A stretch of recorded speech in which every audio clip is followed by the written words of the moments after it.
जिस तरफ आपको मुतवज्जे करना चाह रहा हूँ, उसमें सबसे एक बहुत इंपॉर्टेंट जरिया है जो कि अल्लाह की मार्फत भी कराता है, जो कि रसूल की मार्फत भी कराता है, जो कि हुज्जत खुदा की मार्फत भी कराता है। वो जरिया क्या है? वो जरिया है अज़ाए हुसैनी।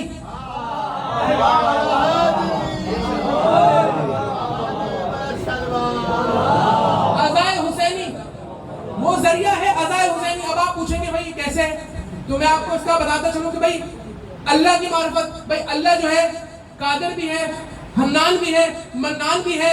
अल्लाह की एक सिफत है, अल्लाह की सिफत क्या है? वो है सादिकुल वाद। भाई सादिकुल वाद का मतलब है अपने वादे का सच्चा, अपने वादे का सच्चा। भाई आपका और मेरा वादा नहीं है, आपका और मेरा वादा नहीं है, अल्लाह का वादा वो है सादिकुल वाद, अपने वादे का। भाई आपका और मेरा वादा जो है वो परमानेंट नहीं होता, वो जरा सी परेशानी में वो वादा बदल जाता। अल्लाह है सादिकुल वाद, उसने बहुत सारे वादे कुरान में किए हैं। भाई उसने एक वादा ऐसा किया, वो वादा क्या था? वो वादा जनाब मरियम के वालिद से किया। क्या वादा था? कुरान में है मौजूद। वो वादा ये था कि ए इमरान, जनाब मरियम के वालिद का नाम है, और हुन्ना, ए इमरान हम तुम्हें एक बेटा अता करेंगे, हम तुम्हें एक बेटा अता करेंगे और वो नबी बनेगा, वो नबी बनेगा। आप लोग ऐसे ही तवज्जो मेरी तरफ रखिएगा, आप लोगों को मंजिल तक पहुंचाऊंगा और बहुत बेहतरीन नतीजा दूंगा। वो नबी बनेगा।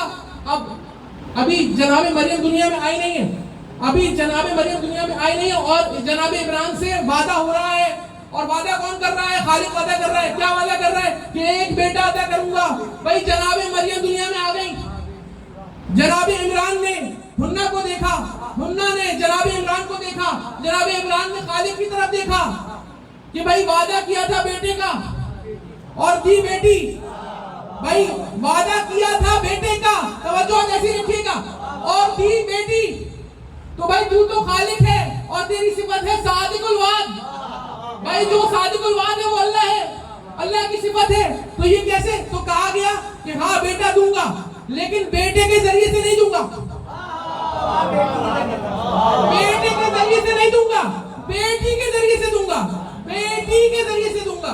भाई अल्लाह ने क्या दिखाया? अल्लाह ने माजी दिखाया और मुस्तकबिल समझाया। जैसे ही जनाब इमरान को कहा तुम्हें बेटा दूंगा बेटी के जरिए से, वैसे ही रसूल खुदा को कहा इन्ना आतैना कल कौसर।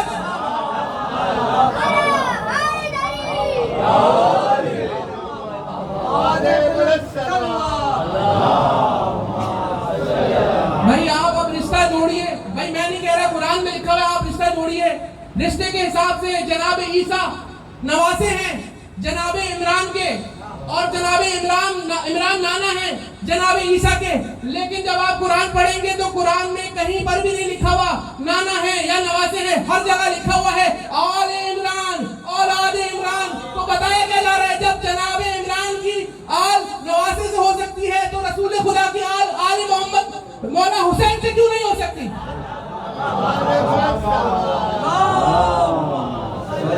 और बात आगे बढ़ाते चलूं, आप लोगों के जो ये चेहरे हैं, ये नूरानी चेहरे, ये इस वक्त मैं देख रहा हूँ, गर्मी ज्यादा है, लेकिन मैं आपको भी एक बात बता दूं, इस वक्त आप जिस तरह बैठे हुए हैं ना, जिस तरह से, यकीन कीजिए ये महफिल जो है इस वक्त आसमानों से जमीन की तरफ देखा जा रहा है। जो फरिश्ते हैं वो आसमानों से जमीन की तरफ देख रहे हैं। आप यकीन कीजिए। बात आगे बढ़ा रहा हूँ। इसके बाद दूसरा वादा अल्लाह ने क्या किया? दूसरा वादा अल्लाह ने जनाब नूह से किया। जनाब नूह ने कहा 900 साल से तबलीग कर रहा हूं, अजाब भेज दे। अल्लाह ने कहा पहले कश्ती बनाओ। वादा क्या किया? कश्ती बनाओ, कश्ती बनाओ। और वादा क्या किया कि जो उस कश्ती में चला जाएगा उसे निजात मिल जाएगी। भाई बहुत बहुत खूबसूरत। भाई मैं यही चाहता हूं कि जो जितना भी मजमा बैठा हुआ है ना, वो जाकिर से आगे चले, जाकिर से पीछे चलने वाले मुझे भी पसंद नहीं है, क्योंकि जाकिर से आगे आप चलेंगे तो फिर जाकिर आपसे आगे की बात करेगा। बहुत शुक्रिया आपका, यही तवज्जो आपका तालीम ऐसे साथ चलते रहेगा, नतीजे की तरफ हम करीब जाते रहे। तो अल्लाह ने दूसरा वादा जनाब नूह से किया कि कश्ती बनाओ, निजात, कश्ती बनाओ। कश्ती बनाई जनाब नूह ने, और ये कहा निजात मिलेगी जो उस कश्ती में आ जाएगा। कोई शर्त नहीं लगाई कि अगर ऐसा शख्स होगा जो इबादतें करता होगा वो आएगा, उसको जो भी कश्ती में आएगा। ये नहीं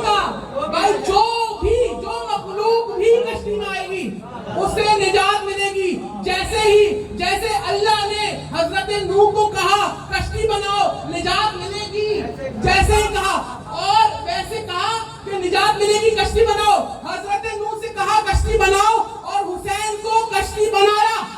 हुसैन से कहा नहीं सफीनतुन निजात, कश्ती बनाया। तो आप समझ लीजिए वहां पर भी यही है, क्या वादा था निजात मिलेगी, यहाँ पर भी यही है कि जो आजाद ज़दा आया उसको बालों पर मिले। और 10 मुहर्रम को एक गुनहगार आया हुर, उसको शिफाअत मिली। लब्बैक या हुसैन, लब्बैक या हुसैन, लब्बैक या हुसैन।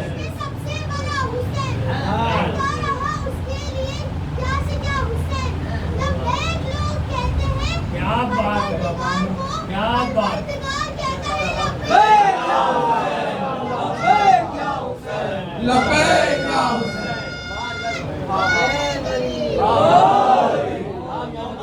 मोहम्मद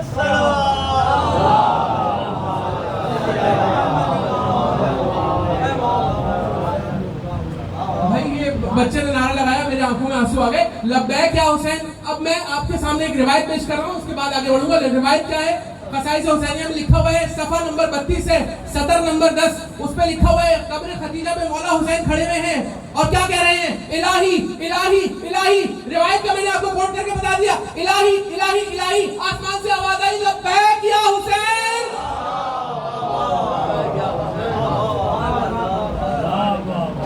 तो अल्लाह ने वादा किया सफीना बनाओ और मौला हुसैन को खुद सफीना बना दिया।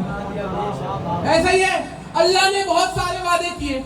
अल्लाह ने साजिदों से भी वादे किए, अल्लाह ने हाजियों से भी वादे किए, लेकिन 2 वादे ऐसे हैं जो अल्लाह ने किए और कयामत तक के लिए वो अनडू है, वो चेंज नहीं हो सकते। वो 2 वादे मैं आपके सामने पेश कर रहा हूँ। एक वादा किया, आपकी तवज्जो का तालिम हो ऐसे ही चाहिए। एक वादा किया अल्लाह ने इंसानों से, उनास से, कि कयामत तक रिस्क मिलता रहेगा। रिस्क का वादा किया। खुदा की कसम ऐसे ही तवज्जो मेरी तरफ रखिएगा। एक वादा किया अल्लाह ने रिस्क का, कयामत तक रिस्क मिलता रहेगा। एक वादा किया सैयदा से आजादारी का।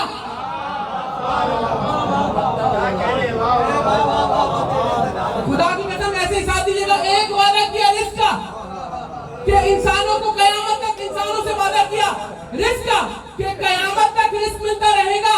एक वादा किया सैयदा का, सैयदा से, कि कयामत तक आपके बेटे की आजादारी होती रहेगी, मातम होता रहेगा। और ये कयामत तक वादा हुआ है, ये कयामत तक वादा हुआ। और इसकी दलील मैं ऐसे पूछूंगा, आपके सामने बताऊंगा। इसकी दलील ये है कि आप कुछ साल पीछे चले जाइए, ऐसे तवज्जो आप मेरी तरफ रखिएगा। कुछ साल पीछे चले जाइए, 2020 में जब कोविड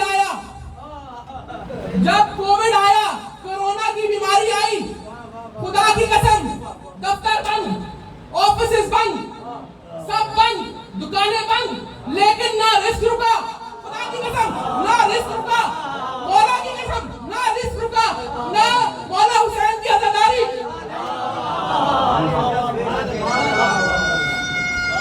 बहुत खूब भाई,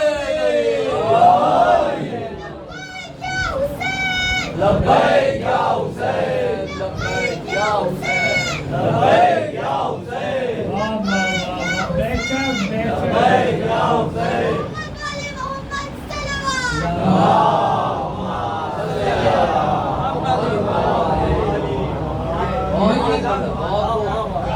भाई एक शरई मसला है, वो आप लोग मुझे हल कर दीजिएगा कि जो मजदूर होता है ना, उसका पसीना सूखने से पहले उसकी, तो मैं हूँ मजदूर मौला हुसैन का, तो आप लोग उजरत देंगे मुझे, ये मेरी उजरत है पसीना सूखने से पहले। तो मैं बात आगे बढ़ा रहा हूँ। तो अल्लाह कौन है? सादिकुल वाद, वादे का सच्चा, सादिकुल वाद, ये अल्लाह की एक सिफत है।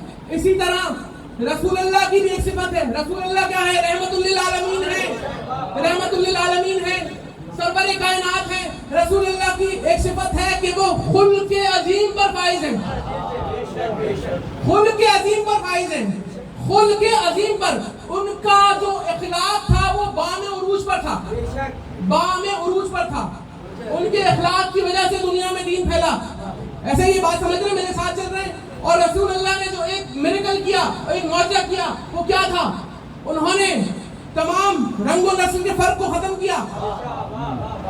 मस्जिद की नमाज की सफों में ना कोई अमीर, ना कोई गरीब, ना कोई गोरा, ना कोई काला, ना कोई बरतर, ना कोई कमतर, सबको एक ही सफों में खड़ा कर दिया। भाई एक बहुत अच्छा एक शेर है, सब बुजुर्ग तो जानते होंगे, बच्चों को नहीं पता, कि एक ही सफ में खड़े हो गए महमूद और अयाज, ना कोई बंदा रहा, ना कोई बंदा नवाज। ऐसा ही है, एक ही सफ में खड़े हो गए महमूद और अयाज, ना कोई बंदा रहा। कास्ट, कलर, क्रीड, कल्चर सब एक तरफ। रसूल अल्लाह ने सबको एक ही सफ में खड़ा कर दिया। जो मौजज़ा रसूल अल्लाह ने मस्जिद के अंदर किया, वो मौजज़ा मौला हुसैन ने अपनी अज़ादारी में किया।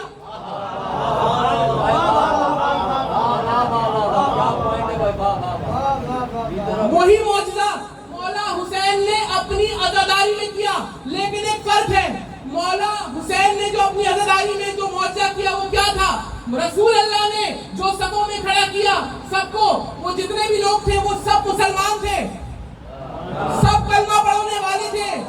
भाई आज ये दिन चल रहे हैं मशी के, आप लोग खुद देखते होंगे, और कुछ लोग ऐसे चेहरे नजर आ रहे हैं जो मशी में जा चुके हैं, जो करबला जा चुके हैं, और उनके नवासे की अज़ादारी ने ये मिरेकल किया। क्या कि सिर्फ मुसलमान नहीं, हर कौम, हिंदू, क्रिश्चियन, तमाम लोग एक ही सफ में खड़े हो गए, तमाम लोग एक ही जगह आ गए।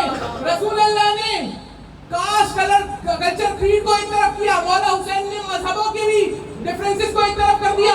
ये है मौजज़ा मौला हुसैन की अज़ादारी का, मौला हुसैन की अज़ादारी का। सलवात पढ़िएगा एक दफा।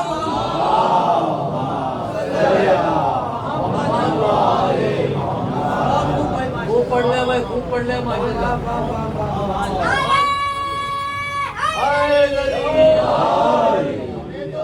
होना है आका की निगाह में, हमें तो शुक्र होना है आका की निगाह में। ज़माने का है क्या नाज, भला जाने बुरा जाने, सर हैदरी आवाज़े बुलंद सलवात।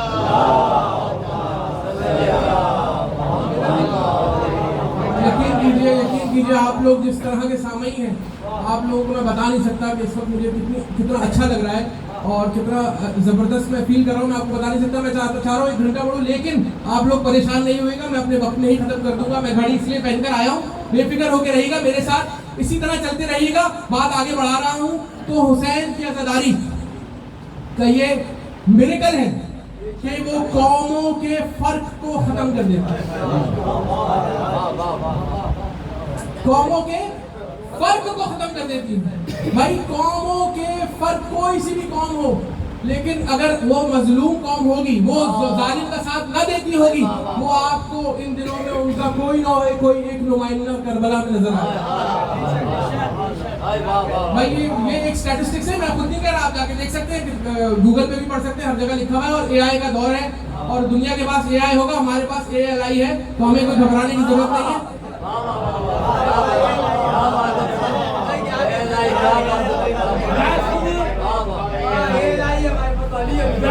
हम बहाते हैं, जख्म हम बहाते, खून हम बहाते हैं, जख्म हम सजाते हैं। ये सलीके मातम के और किसको आते हैं? तो आपको भी मिल जाए दीन का अलम, लेकिन तवज्जो भाई, आपको भी मिल जाए दीन का अलम, लेकिन आपका भरोसा क्या, आप भाग जाते। भाई अब्बास साहब जो है मुझे बिल्कुल छेड़ है, और मैं भी मेरे बिल्कुल लबे बाम आ गया शेर कि यही है इल्म के इल्मो अदब हुसैन से है, यही है इल्म के इल्मो अदब हुसैन से है, मेरे कलम में तहर्रुक का ढब हुसैन से है, और हुसैन नस्ल की पाकीज़गी का जामिन है, हसब नसब से है लेकिन नसब हुसैन से है, और नमाज और रोजा और हज और ज़कात और खुम्स और जिहाद, यही है दीन तो सुन लो कि सब हुसैन से है। और अब मुहर्रम के दिन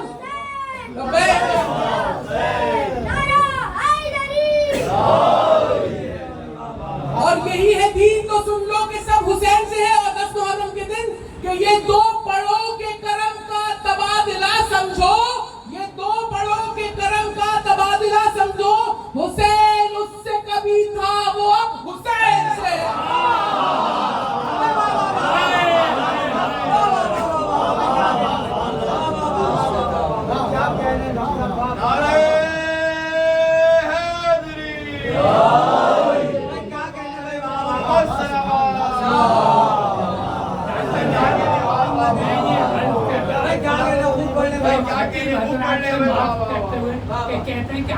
रहमत ये मस्जिद होता है ना, रहमत नहीं है।